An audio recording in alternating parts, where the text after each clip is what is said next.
मराठी, ते धडक ते धडक. गावरान परंपरेच्या स्वादाला घरगुती मायेचा स्पर्श आणि घाण्यावरील शुद्ध तेलाची हमी. विविध मसाले,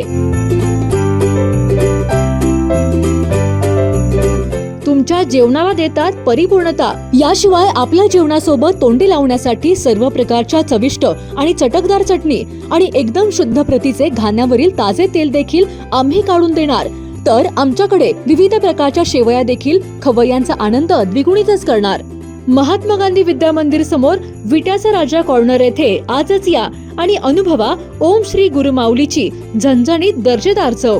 ओम श्री गुरुमाऊली स्पेशल चटणी, ड्रायफ्रुट्स अँड मसाले, चव जी कायम लक्षात राहील. संपर्क आपल्या स्क्रीनवर.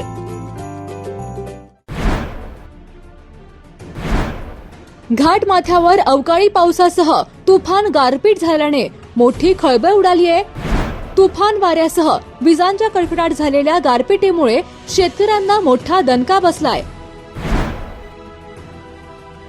भिवघाट, पळशी, हिवरेसह आसपासच्या परिसरात सुमारे 1 ते 1.5 तास तुफान गारपीट झालीय.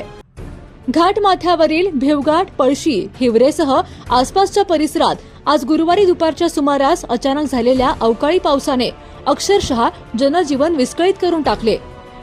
यावेळी सुमारे 1 ते 1.5 तास तुफान गारपीट झाल्याने नागरिकांची मोठी तारांबळ उडाली. दुपारच्या सुमारास आकाशात काळे ढग दाटून आले आणि काही क्षणातच जोरदार वाऱ्यासह गारांचा मारा सुरू झाला. तर या गारपिटीमुळे शेतपिकांचे मोठ्या प्रमाणावर नुकसान झाले असून भाजीपाला, फळबागा तसेच उभ्या पिकांना मोठ्या प्रमाणात फटका बसला आहे. तर अनेक ठिकाणी गारांचा साठा रस्त्यावर दिसून आला.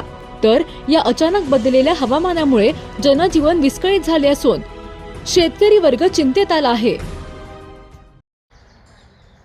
आज दुपारी 2 ते 4च्या दरम्यान भिवघाट, करंजे, हिवरे, पळशी, बानोरगड या परिसरात गारपिटीसह वाऱ्याचा पाऊस झाला आणि यामध्ये द्राक्ष बागांचं फार मोठ्या प्रमाणात नुकसान झालेलं आहे.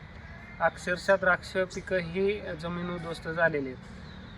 द्राक्षांचा सडा अगदी जमिनीवर बसेल इतपत सगळ्या द्राक्षांचं नुकसान होऊन शेतकऱ्यांवर अत्यंत दुर्दैवी वेळ आलेली असून द्राक्षाचं प्रचंड मोठ्या नुकसान झालेलं आहे.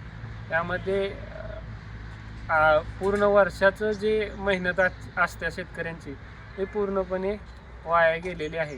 त्यामुळं शेतकरी कुठेतर अडचणीत येऊन पुढच्या वेळेला पुन्हा उभा राहणं अशक्य आहे. त्यामुळं शासनानं तातडीने पंचनामे करावे.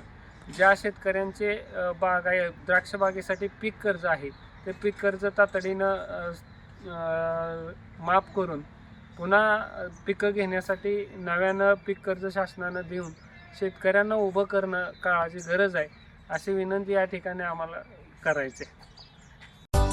सांगता येईना आणि सहनही होईना, शौचावाटे रक्तस्राव, वेदना, वारंवार शौचास होणे हा मूळव्याध तर नाही ना? मिळवा कायमचा आराम, तोही एका दिवसात, वेदना रहित, विना टाका. मूळव्याधीवर औषधोपचाराबरोबर लेझर व इंजेक्शनची खास सुविधा देणारे विट्यातील पहिलेच हॉस्पिटल डॉक्टर बंडगर यांचे मूळव्याध speciality hospital, Anuraj hospital. Jio Marathi, ते धडक ते धडक.